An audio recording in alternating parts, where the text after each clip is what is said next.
పెళ్ళైనా పండగైనా వేడుక ఏదైనా పట్టు చీరల ప్రత్యేక వేదిక వారాహి సిల్క్స్.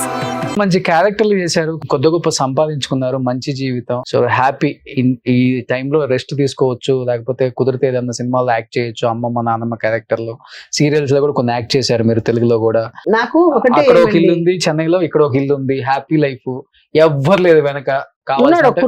అదే కావాల్సినంత కాలం తినొచ్చు, లేదా రోజు ట్రస్ట్ కు రాసియొచ్చు, లేకపోతే నాలాంటి వాడికి కూడా రాసియొచ్చు మొత్తం. అలాంటిది ఈ వయసులో ఎందుకు ఏమో పోయి ఆ పార్టీలో చేరింది? అవసరమా? జగన్ గెలవటానికి తిరుమల గుండు కూడా గీయించుకొని వచ్చింది. మొన్న కూడా కొట్టించాను, ఎందుకంటే లడ్డులో కొవ్వు కలిపారన్నారు కదా. లడ్డులో ఎందుకు అంత పిచ్చి అంటే కాదండి, మాకు రాజశేఖర్ గారు బాగా తెలుసు కదా. చిన్నప్పటి నుంచి మా ఇంటికి వచ్చి ఆయన వచ్చేది అంతా చూశాను నేను. మా అమ్మ కూర్చున్నప్పుడు ఆయన ఇది హెలికాప్టర్ క్రాష్ లో చనిపోతే ముక్కలు ముక్కలు అక్కడక్కడ పడిపోయినాడు కదండి. ఇది చూసి 3 రోజులు మేము అన్నం తినలా ఏడ్చుకుంటాం. అప్పుడు మా అమ్మ చెప్పింది, జన్మ ఎందుకు ఇచ్చాడో తెలియదు భగవంతుడు, ఏదో ఒక మంచి పని చేస్తూ మనం పోతే మంచిది. ఆయన చూడు ఎంతో మందికి ఎన్నో మంచి చేశాడు, ఆయన చనిపోయినాడు. అప్పుడు ఫామ్ అవుతుంది, ఇంకా అప్పుడు పార్టీనే ఫామ్ అవ్వాల. అప్పుడు ఒక డిసైడ్ అయిపోయాను నేను. యాక్చువల్గా 2 నెలల ముందు రాజశేఖర్ రెడ్డి గారిని కలుద్దాం అనుకున్నాను. అన్ఎక్స్పెక్టెడ్ గా నేను రాలే హైదరాబాద్. అప్పుడు హైదరాబాద్ ఎక్కువ వచ్చేదని కాదు నేను. మీ నాన్న రాజశేఖర్ రెడ్డి గారు మంచి ఫ్రెండ్స్. ఒరే రాజా అంటే ఒరే రాజా అనుకుంటే ఫ్రెండ్స్. మా ఇంట్లోకి వస్తే భోంచేసి వెళ్తాడు. ఓకే. మేమంతా కాంగ్రెస్ ఫస్ట్ నుంచి. ఆ ప్రేమతో మీరు జగన్ పార్టీలో జాయిన్ అయ్యారు. మా అమ్మ చెప్పింది, ఆ పార్టీకి వెళ్ళి మనం ఏదన్నా ఉంటే నువ్వు చెయ్యి. సో ఫస్ట్ టైం కూడా గుండు కొట్టించుకున్నారా గెలవాలని? విజయవాడ టు యానం వరకు క్యాన్వాస్ చేశాను.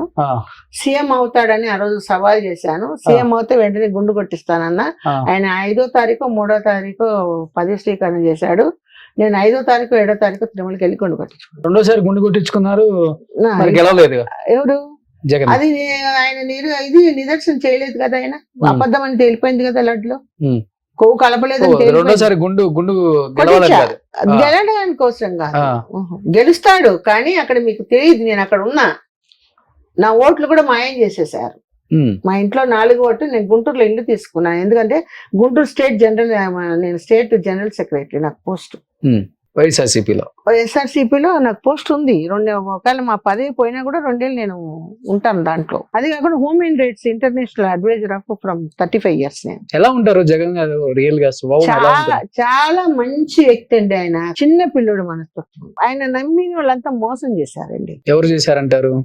ఇప్పుడు ఒక సలహాదారుడు ఉంటే ఏం జరుగుతుంది ప్రపంచంలో ఏంటని ముఖ్యమంత్రికి చెప్తే తెలుస్తాయి ఆయనకి.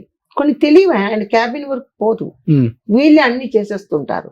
నేను ఆయన కలవడానికి పిచ్చి కుక్కలాగా 4 సంవత్సరాలు తిరిగి ఉంటాను సజ్జల గారి దగ్గరికి.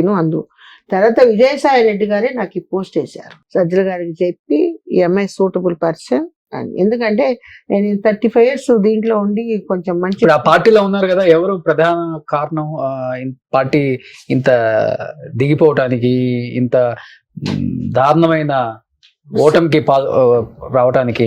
పక్కన ఉండే వాళ్ళే ఒక 2-3 ఉన్నారండి. పేర్లు నేను చెప్పకూడదు కూడా. ఆయనకు అసలు విషయాలు తెలియవు కొన్ని. ఫస్ట్ ఉన్నప్పుడు మేమంతా ఉన్నప్పుడు గట్టు రామచంద్రరావు గారు, అంబటి రాంబాబు గారు, నేను, వంగవీటి ఉష, మేమంతా ఒక టీం అన్నమాట. ఇక్కడ ఒక క్యాబిన్ కూడా ఉండేది మాకు. సో ఆయన గెలిపించాం ఫస్ట్ టైం. గెలిపించి ఒక సీఎం చేశాం. తర్వాత కొన్ని కారణాల వల్ల ఒక్కొక్కరు. ఇప్పుడు ఏంటంటే మరి ఇంకా రాదు అన్న దీంతో మూర్ఖులు పదవుల మొహంతో రాజీనామా చేసి పరిగెత్తుతున్నారు. బీజేపీ కొంతమంది, జనసేన కొంతమంది, తెలుగుదేశానికి కొంతమంది. మీకు పార్టీ మీకు పదవి ఇచ్చిన వ్యక్తి విజయసాయి రెడ్డి గారు కూడా రాజీనామా చేశారు. అది ఎందుకు చేశాడని 2 రోజుల నుంచి ఆలోచిస్తున్నాను. ఎందుకు చేశాడు, ఎక్కడ ప్రెజర్ వచ్చింది, దేని వల్ల అని నేను కనుక్కుంటున్నాను.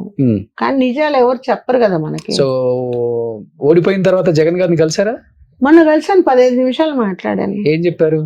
ఎందుకన్నా ఇట్లా జరిగింది, ఎక్కడో తప్పు జరుగుతుంది, ఓట్లు గల్లంతైనాయి, రీఎలక్షన్స్ ఎందుకు ఒప్పుకోలేదు, రీఎలక్షన్స్ పెట్టాలి కదా. మళ్ళీ చెప్పలేదా మరి? మీ చుట్టూ కొంతమంది ఉన్నారు, మీ క్యాబిన్ దాకా ఏ విషయం రాని పక్కన జనం అండి. ఒక్కొక్కడు ఒక 20 మందిని వేసుకొని వచ్చి జనంలో అసలు ఎలా తోస్తున్నారంటే అలా దోస్తున్నారు. నా చీర కూడా లాగేసి నెట్టుకొని వచ్చేస్తుంటే ఇంకేం చేయాలి మనం?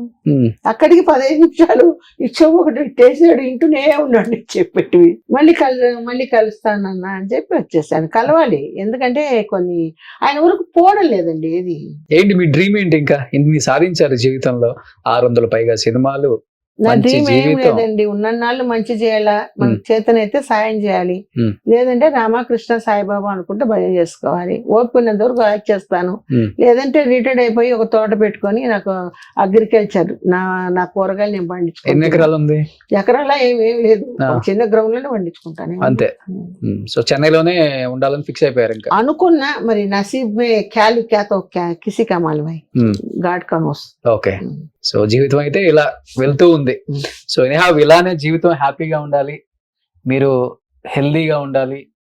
సో నలుగురికి మంచి చేసే మనిషే కాబట్టి, సో మీ జీవితంలో ఎన్నో అన్యాయాలు జరిగాయి, అయినా కానీ దేవుడు మిమ్మల్ని నిలబెట్టాడు అంటే ఏదో చెయ్యాలన్నా దానికోసమే నిలబెట్టుంటాడు. అది మటుకు ముందుండి మీరు చేస్తారని మనస్ఫూర్తిగా నమ్ముతూ ఇంకా మంచి మంచి క్యారెక్టర్లు చేయాలని, తెలుగు ఇండస్ట్రీ గుర్తించి జయశీల గారిని ఇంకా సినిమాలు రావాలి, మంచి సినిమాలు ఇప్పించాలని చెప్పి మనస్ఫూర్తిగా కోరుకుంటున్నాను. సో థ్యాంక్ యూ జయశీల గారు, థ్యాంక్ యూ సో మచ్ అండి. కూడా చాలా ఆర్టిస్టులు మీ సుమన్ టీవీలో ఇంటర్వ్యూ చేసి 10 మందికి తెలిసేటట్టు చేస్తున్నారు. ఇలాంటి ఇంకా మరి ఎన్నో చేయాలని చెప్పి మీకు మంచి ఆరోగ్యం, సిరి సంపదలు ఇవ్వాలని సాయిబాబా ఆశీస్సులతో మీకు నమస్కారం. Thank you so much. Thank you. Suman టీవీలో మీ పర్సనల్ అండ్ బిజినెస్ ప్రమోషన్స్ కోసం కింది నెంబర్కి కాంటాక్ట్